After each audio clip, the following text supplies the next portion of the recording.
dapat berdiri. Kita sama-sama menyatakan Tuhan Yesus baik pada kita di hari ini.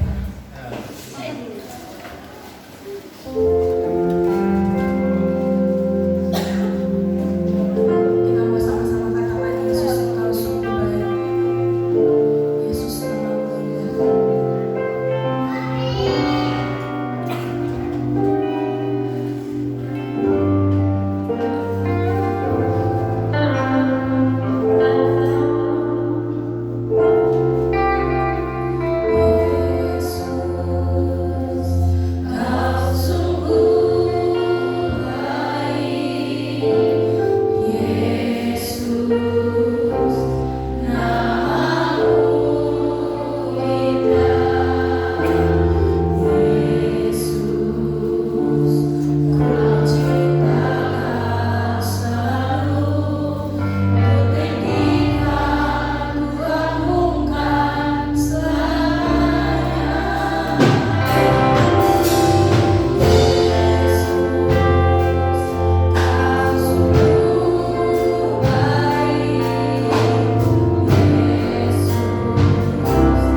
walau ku harus berjalan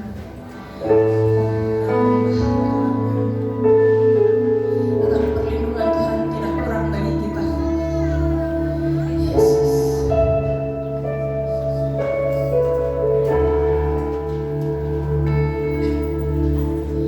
Walau ku harus berjalan dalam lembah gelap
kami.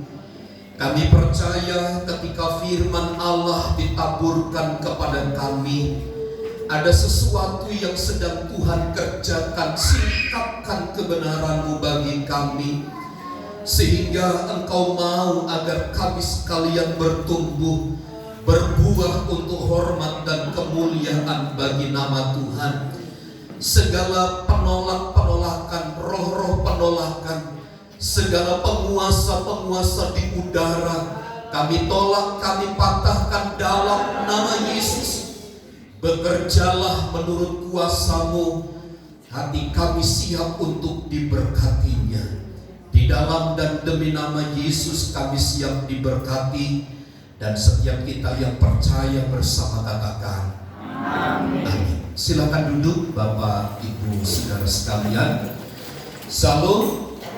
Baik, puji Tuhan.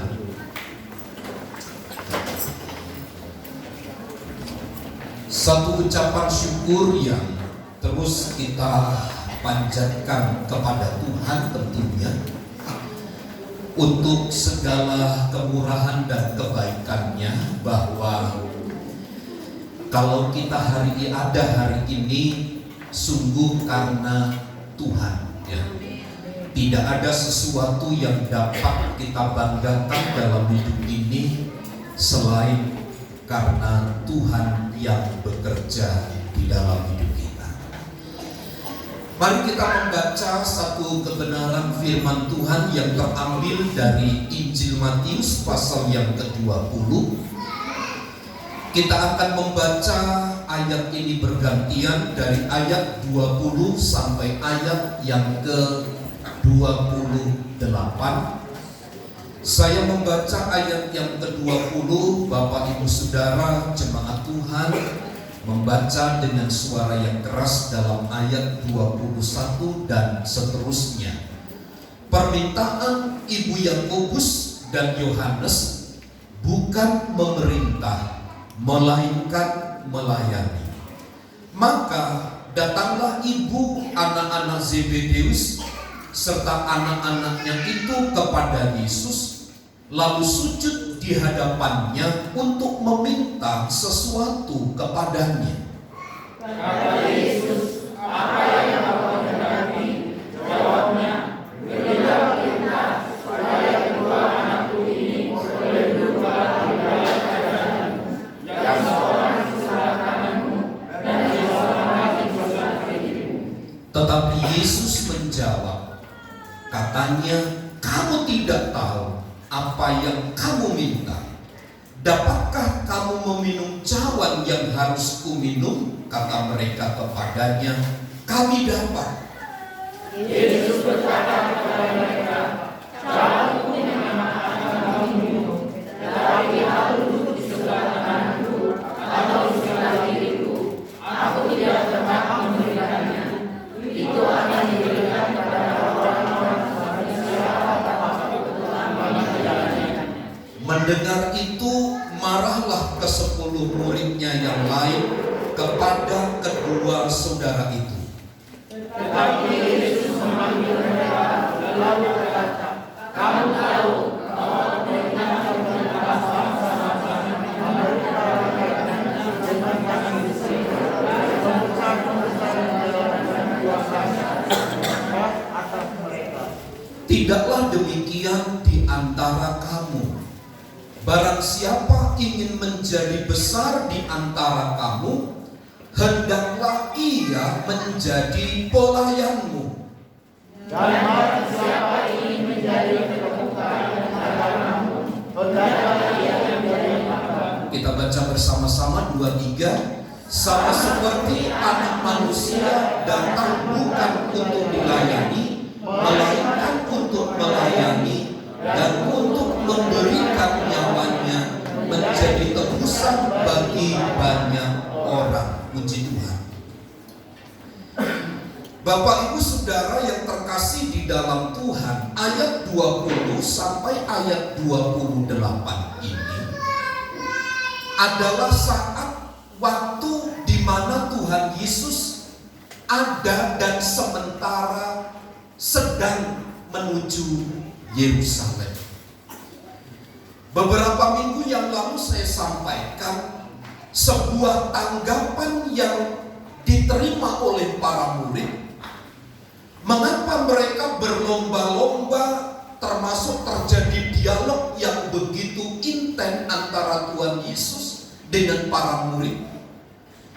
Adalah mereka menginginkan satu kedudukan. Mereka berharap Tuhan Yesus di Yerusalem itu akan menjadi raja dunia. Dan keinginan terbesar bagi para murid dan para pengikut yang lain, agar mereka juga bisa duduk bersama-sama dengan Tuhan Yesus untuk memerintah. Inilah besar harapan yang mereka sampaikan kepada Tuhan Yesus, di mana sebagian besar di antara mereka meminta sebuah kedudukan untuk ada di sebelah kanan dan ada di sebelah kiri Yesus. Jauh dari apa yang kita lihat dari ayat ini, sesungguhnya ini menggambarkan keberadaan manusia yang berdosa. Manusia yang berdosa itu menginginkan satu kuasa, walau sesungguhnya bukanlah hak mereka untuk menerima kuasa itu. Lihat di dalam kitab Kejadian pasal yang ketiga ayat yang ke-16. Setelah peristiwa manusia jatuh dalam dosa itu, mereka saling berkuasa satu dengan yang lain. Ayat 16.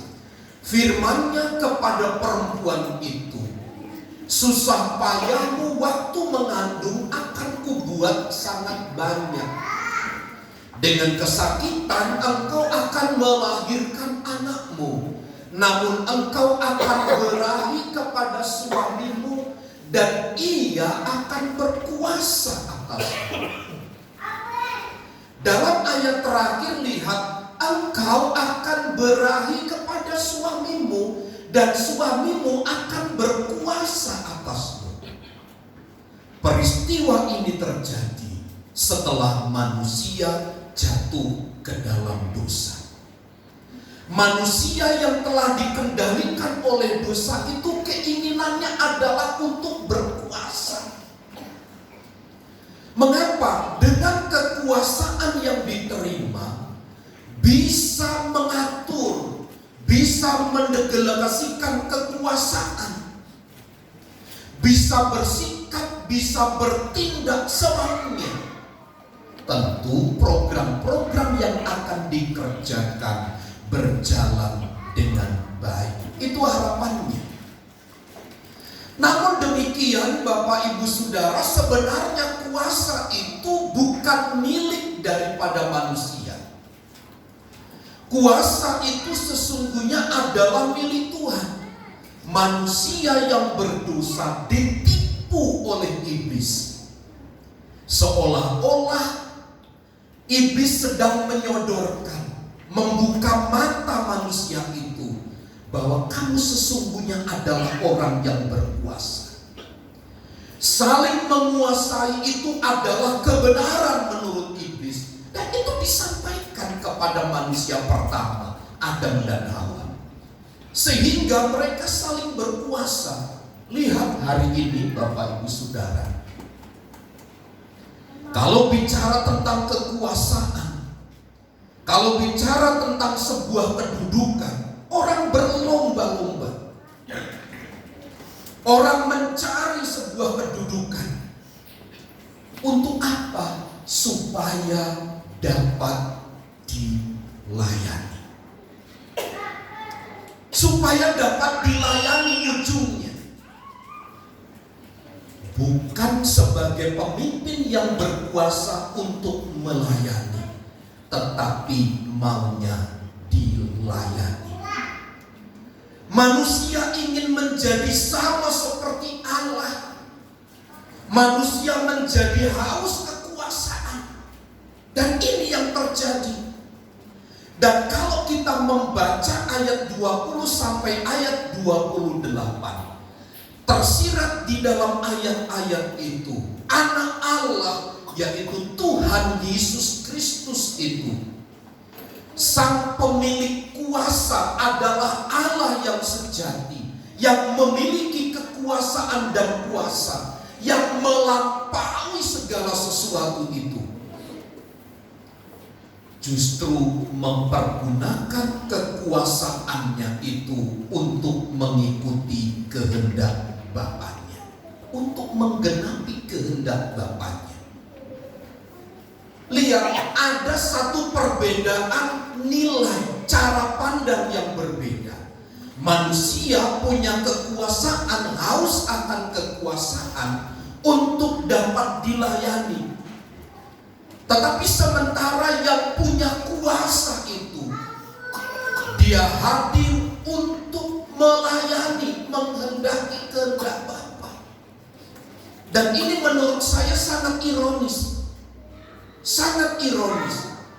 Itulah sebabnya apa yang ditawarkan oleh Tuhan Yesus dengan kekuasaan yang ada di tangannya adalah untuk mempersatukan semua kelompok, semua golongan.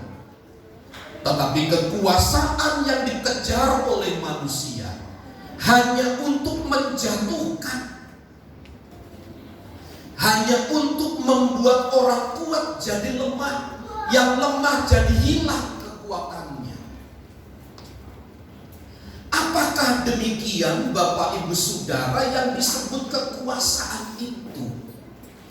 Dan inilah yang diharapkan oleh para murid dalam dialog ayat 20 sampai ayat 28 itu.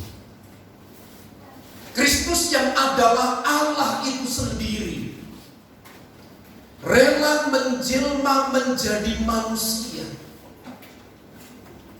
yang mau melayani. Sementara kita manusia yang diciptakan oleh Allah yang berkuasa itu maunya dilayani.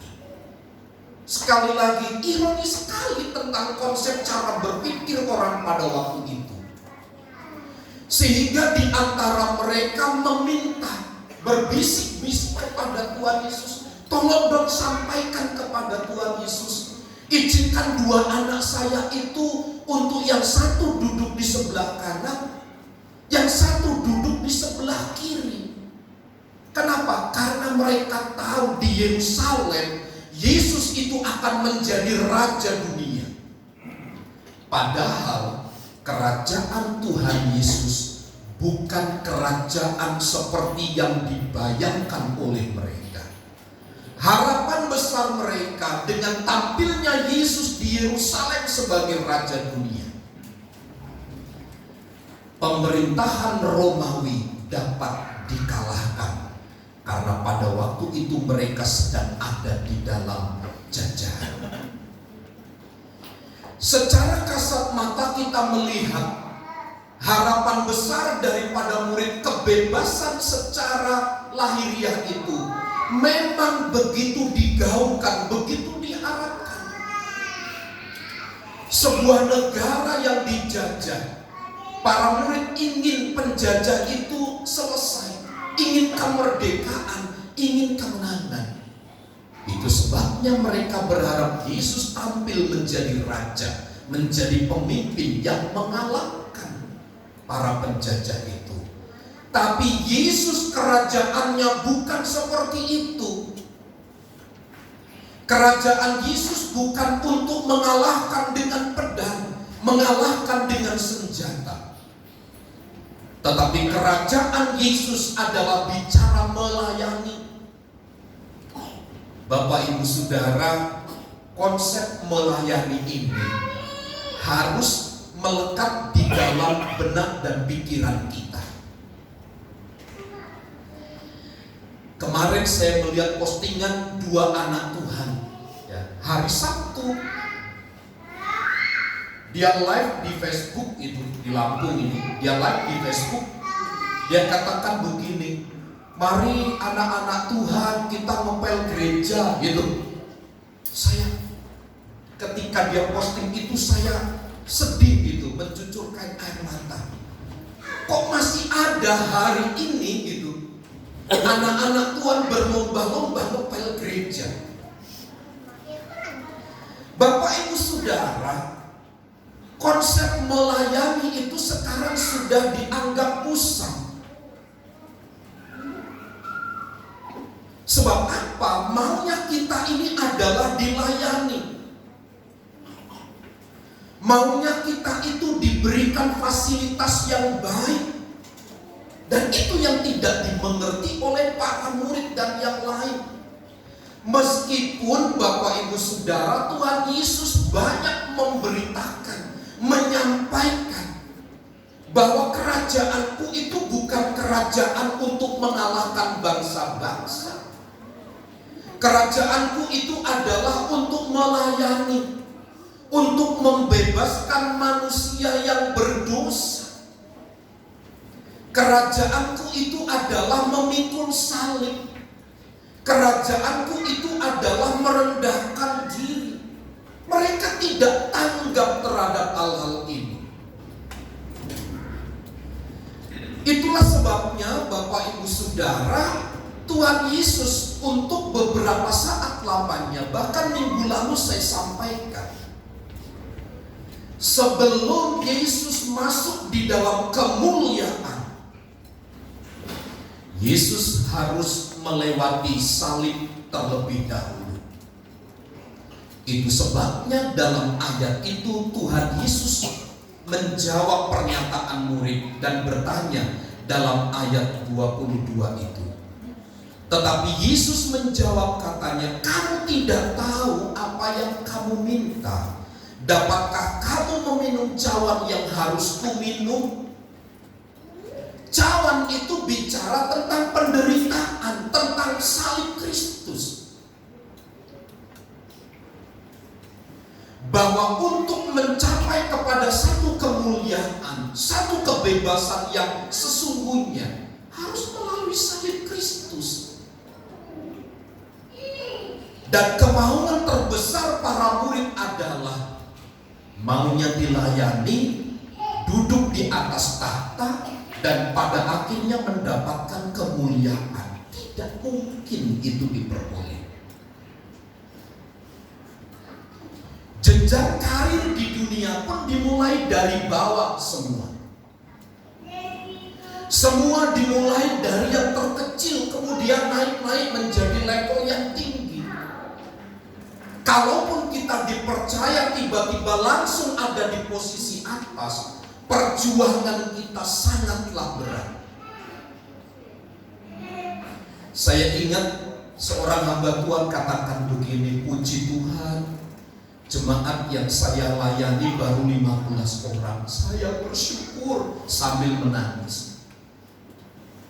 Kenapa? Saya tidak bisa melihat, saya tidak sanggup gitu melihat gereja yang besar, yang saya tidak bisa kenal satu dengan yang lain. Saya tidak bisa bicara dengan mereka secara tatap muka. Saya tidak ada waktu khusus bertemu dengan mereka.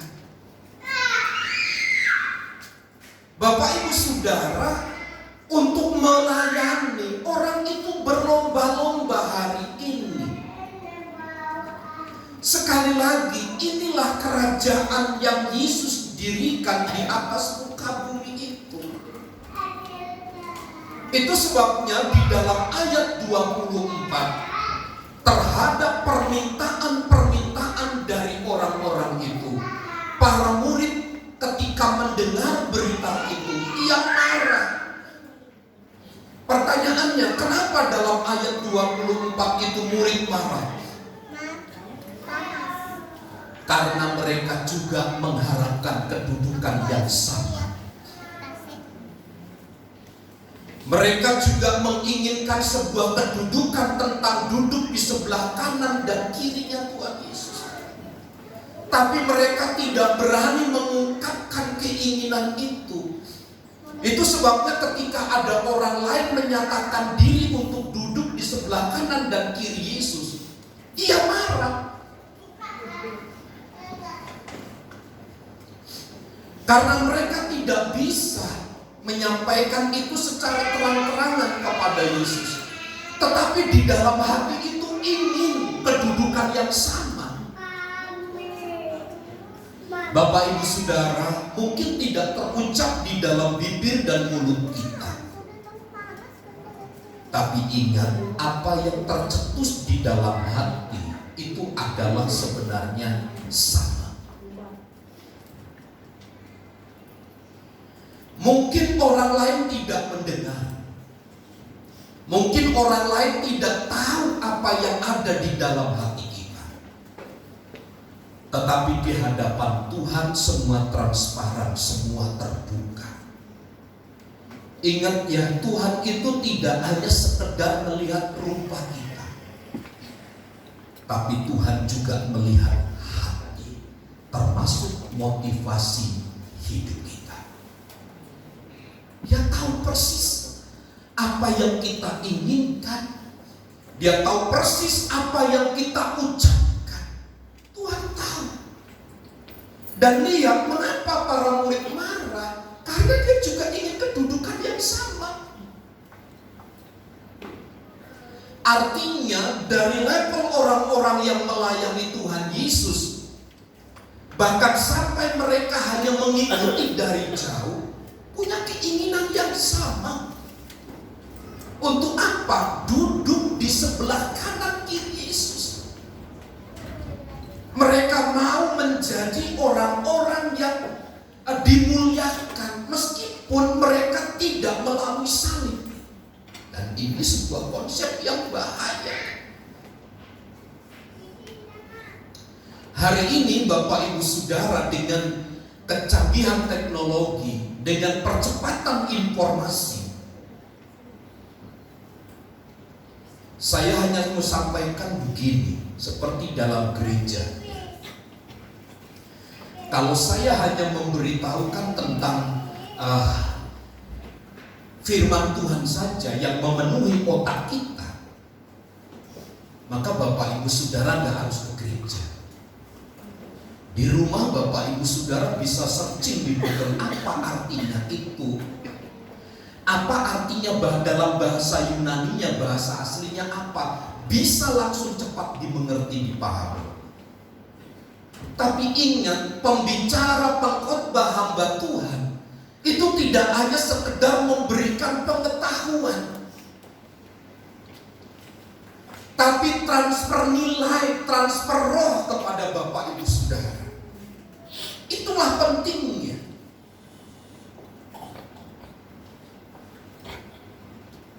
Kalau demikian, artinya belajar saja tidak cukup, mengerti saja tidak cukup. Kalau mengerti itu cukup, berarti murid-murid Tuhan Yesus tidak harus marah. Mengerti saja tidak cukup, butuh sesuatu yang bisa menggerakkan hati itu untuk berubah. Itu sebabnya perubahan itu tidak hanya sekedar mengerti. Kalau Bapak Ibu Saudara mengerti lalu berubah, belum tentu. Dibutuhkan kekuatan untuk berubah. Apa itu? Roh dari Tuhan itu. Karenanya menurut saya Bapak Ibu Saudara, seorang pemimpin itu yang ditawarkan oleh Tuhan Yesus seperti ayat-ayat yang tercatat ini adalah seharusnya menjadi pelayan-pelayan, menjadi seorang pemimpin pelayan. Sebab Alkitab menegaskan siapa yang ingin menjadi terbesar di antara kamu, mereka harus memulai dari yang terkecil. Kalau ingin yang tertinggi, kalau ingin yang terbesar, mulailah dari yang terbawah. Kita harus rela turun ke tempat yang paling bawah.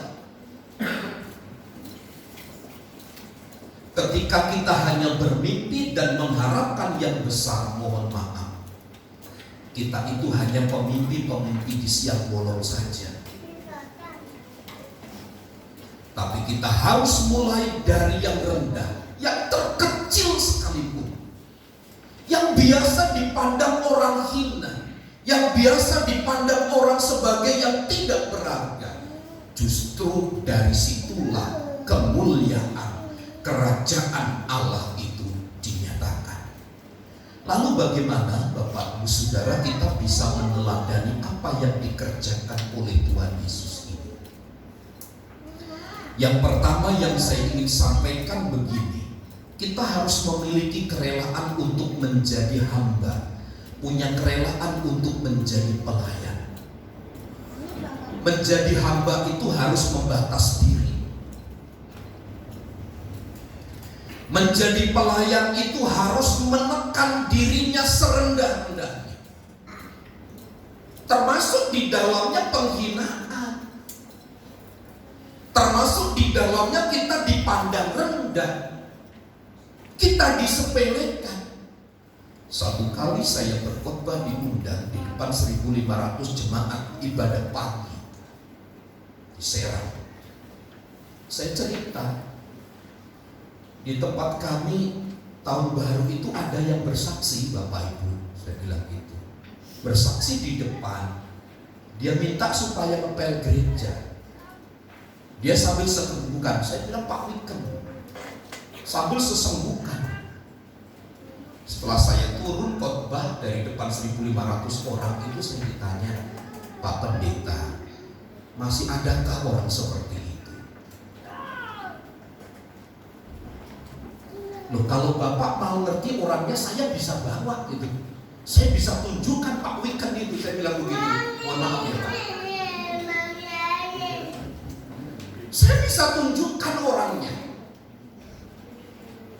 Mereka menganggap begini loh Bapak Ibu Saudara, melayani Tuhan itu pakai dasi di atas mimbar gitu. Bukan hanya itu. Melayani Tuhan itu harus rela gitu. Kerelaan, membatas diri, dianggap tidak terpandang. Apalah artinya persepsi manusia melihat kerendahan itu, sementara Tuhan yang berkuasa itu meninggikan kita, memuliakan kita. Harusnya kita punya mata memandang ke atas. Aku melayani Tuhan di dalam segi apapun. Seharusnya pemimpin itu rela menjadi rendah. Inilah kepemimpinan yang ditawarkan oleh Tuhan Yesus. Sebab siapa yang ingin menjadi pemimpin di antaramu harus menjadi seorang pelayan yang paling rendah, rela melayani. Saya ingat di dalam Yohanes pasal 13 ayat 1 sampai ayat 40. Tolong Yolan ayat 4 sampai ayat 5. Ini adalah skripsi saya itu waktu saya S1. Saya membahas tentang pembasuhan kaki. Yohanes 13 ayat 4 dimulai ayat 40. Saya bacakan demikian ayat 4. Ya. Lalu bangunlah Yesus dan menanggalkan jubahnya. Ia mengambil selai kain lenan dan mengikatkannya pada pinggangnya. Ayat 5. Kemudian ia menuangkan air ke dalam sebuah basi dan mulai membasuh kaki murid-muridnya, lalu menyekanya dengan kain yang terikat pada pinggangnya itu. Ini adalah tugas pelayan waktu itu. Tugas seorang hamba itu adalah membasuh kaki, supaya apa? Waktu beraktivitas itu tidak kotor. Dan lihat Bapak Ibu Saudara, ayat 4 ayat 5, justru pekerjaan ini dilakukan oleh Tuhan Yesus. Dia adalah raja di atas segala raja itu. Dia rela membasuh kaki murid-muridnya yang menurut ukuran saya gak level. Tidak ada yang bisa, tidak ada garis linear antara Yesus dengan para murid. Gak ada. Terputus hubungannya. Tapi Tuhan Yesus lakukan itu. Ia membasuh kaki murid-muridnya. Ia lakukan itu. Ini dipandang sebagai sebuah pekerjaan yang hina. Dipandang sebagai pekerjaan orang itu memandang sebelah mata. Pekerjaan hamba. Tapi lihat Bapak Ibu Saudara, justru Yesus melakukan pelayanan ini. Siapa ingin menjadi pemimpin di antara kita? Mulailah, relalah untuk menjadi hamba. Melayani itu bukan sesuatu yang menguntungkan memang. Kalau dilihat untung dan ruginya. Melayani itu mungkin direndahkan, mungkin dilecehkan. Beberapa kali saya menolak pelayanan Bapak Ibu ya. Saya bilang ke hamba Tuhan itu, saya sedih kalau saya pulang gitu dari pelayanan. Kenapa? Saya tidak bisa bersama-sama dengan jemaat yang kami layani.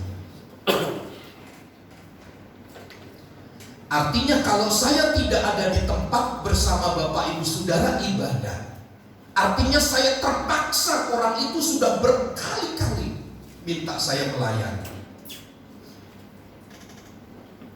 Kalau saya berjibun Bapak Ibu Saudara di handphone itu tiap minggu, Bapak ada sudah pelayanan belum? Saya bilang ada. Walau saya duduk di sini yang khotbah Pak Stephen, saya selalu tolak gitu. Kenapa? Saya ingin melayani gitu di tempat ini. Apalah artinya Bapak Ibu Saudara, saya pulang dengan uang banyak, tapi ada kekosongan jiwa di hati saya itu. Saya nggak tahu Bapak Ibu Saudara merasakan enggak? Saya keinginan besar untuk di situ. Kemarin saya kenal seorang hamba Tuhan di BKSG, pembicaranya itu dari daerah Gading Serpong. Saya bicara dengan beliau, Pak minta nomor handphonenya. Tolong minggu besok saya jadwalkan datang di tempat saya untuk khotbah. Saya bilang mohon maaf Pak, saya khotbah di gereja saya besok. Jemaatnya ribuan Bapak Ibu, jemaatnya ribuan. Kalau saya mau dimuliakan ke sana saja, yang jemaatnya ribuan ini.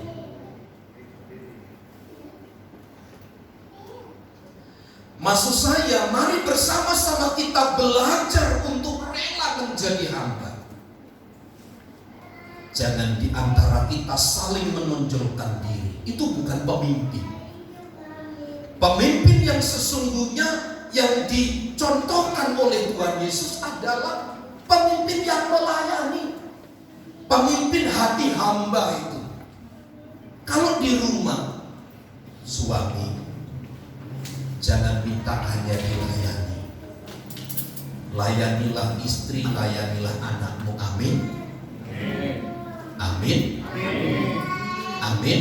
Amin. Saya tanya suami saja, istri gak usah ditanya, mereka melayani. Amin Bu. Amin. Kok suami? Yang saya tanya istri. Amin Bu. Amin. Ya gak usah diperintah sudah melayani. Tapi suaminya membuat kopi, rokok. Jarang Om. Hah? Jarang. Ya jarang. Minta ya. Jarang minta ya. Maunya dilayani. Maaf ya, itu bukan pemimpin menurut versi Tuhan Yesus. yang tercatat di dalam Matius 20 ayat 20 sampai 28. Apalagi kita linearkan dengan Yohanes pasal 13 ayat 1 sampai ayat 40. Bukan kriteria seorang pemimpin. Pemimpin itu melayani. Yang kedua, berdasarkan ayat 20 sampai ayat 28, saya simpulkan, saya mencatat begini.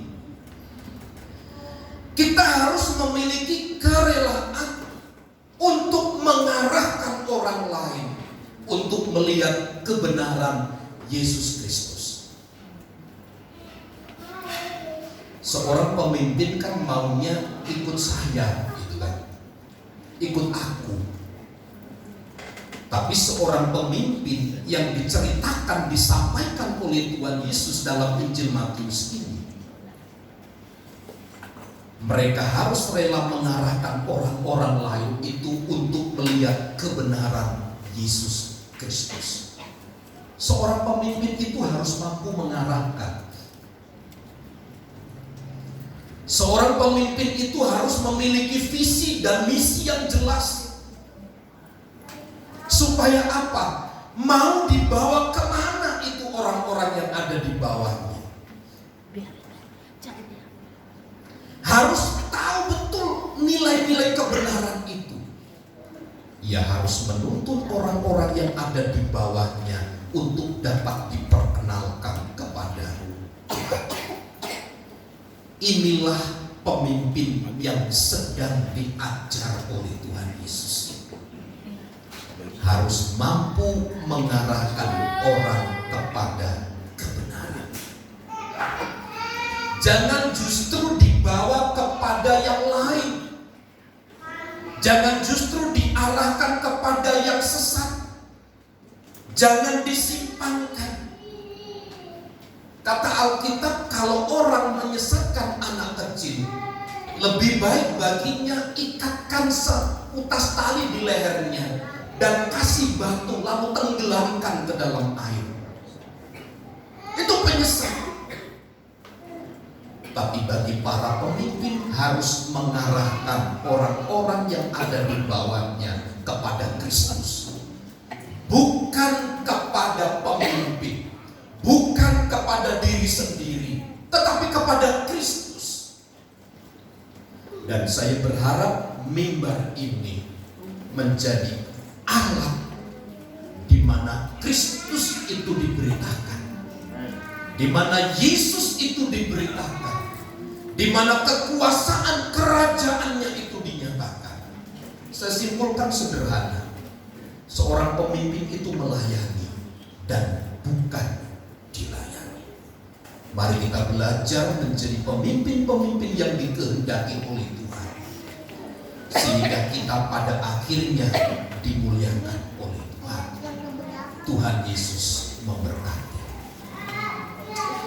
Saya mengundang pelayan musik untuk maju ke depan.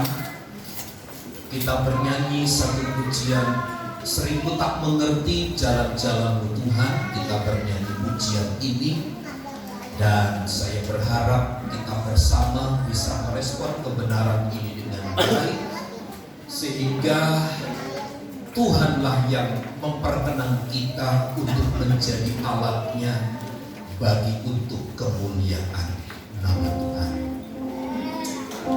Haleluya.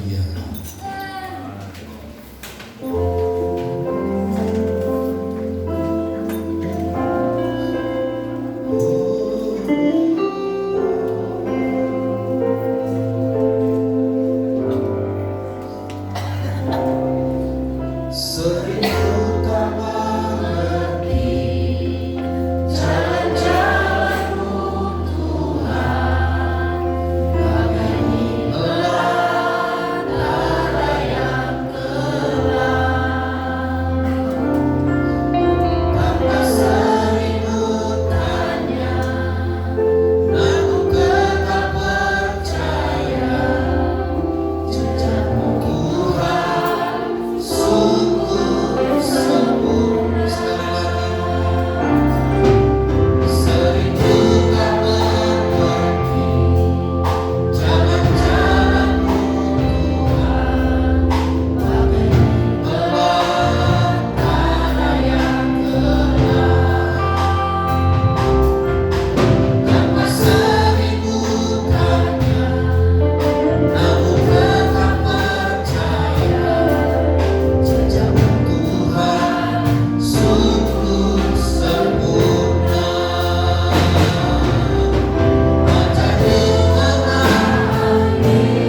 Roh Kudus, ubahlah cara pandang dan sikap hidup kami. Kiranya kami seperti apa yang Engkau kehendaki. Kami akan belajar untuk melayani. Kami mau belajar untuk membatas diri. Kami mau belajar untuk tidak mengangkat pribadi kami lebih tinggi dari yang seharusnya. Tapi kami ingin melayani. Kami ingin memberi. Kami ingin terus melakukan sesuatu yang rendah, agar pada saatnya nanti Kristus akan mengangkat kami ke permukaan.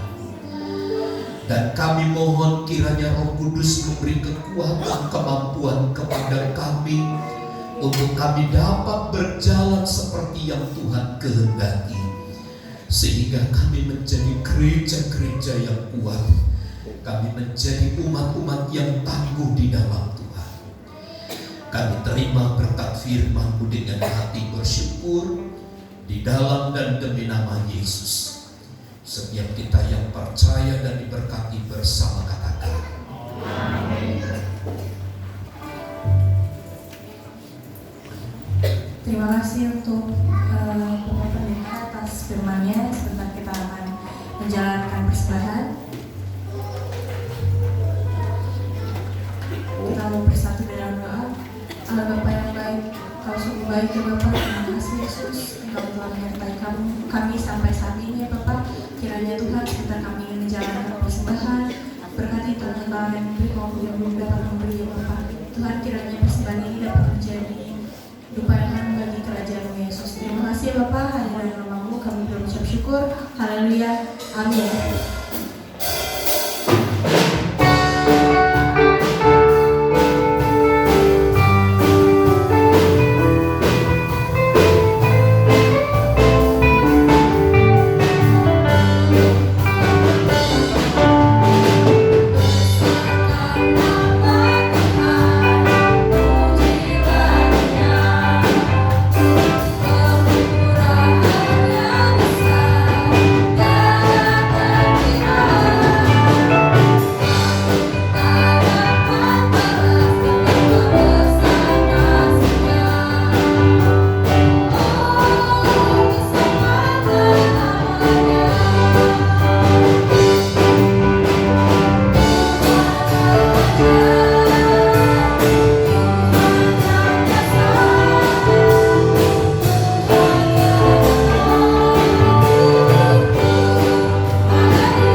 Selamat ulang tahun tanggal 19 Bapak Martin Oro.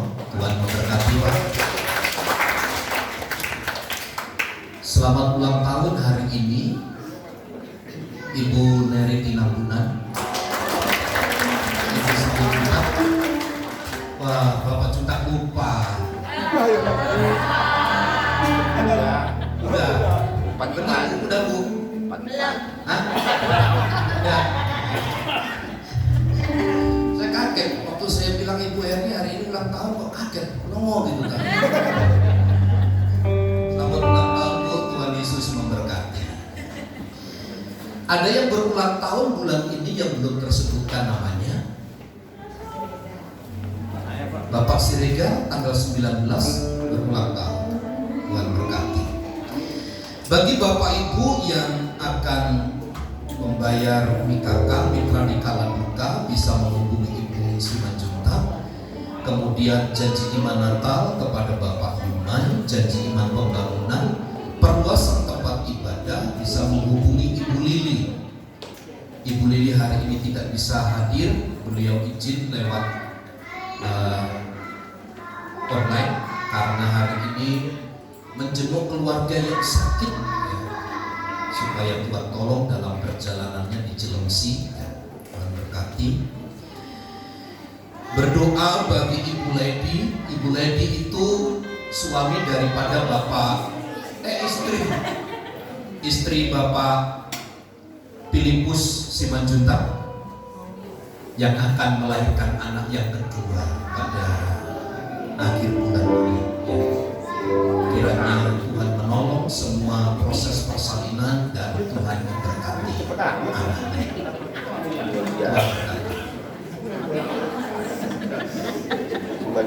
Nah, ditanya Opung bingung mau melahirkan anak kedua. Tuhan berkati. Mari bersama kita berdiri, kita akhiri ibadah kita di dalam doa. Terimalah setiap puja dan puji kami, kiranya menjadi satu dupa, menjadi satu persembahan yang memuliakan dan mengagungkan nama Tuhan. Pertajam, perjelas hidup kami Tuhan di hadapan-Mu, untuk kami seiring selangkah dengan tujuan Tuhan, agar kiranya nama Kristus saja yang ditinggikan di dalam seluruh hidup kami. Kau memberkati rumah tangga keluarga kami, pekerjaan, usaha, dagang kami Tuhan yang memberkati. Kau juga memberkati kami sebagai kepala rumah tangga, memberkati kami sebagai ibu rumah tangga, memberkati kami sebagai anak. Seluruh tanggung jawab kami serahkan kepada Tuhan. Tuhan yang memampukan kami, Tuhan yang menolong kami. Sejahtera dan kekuatan dari Kristus melawat kami. Kasih dari Kristus mempersatukan kami, sehingga tercerminlah bahwa kami adalah umat-umat yang ada di dalam Kristus. Berkati Bapak Martin yang berulang tahun pada tanggal 19, Tuhan yang terus menaruh segala hikmat dan kekuatan dari sorga. Tuhan memberkati hidupnya.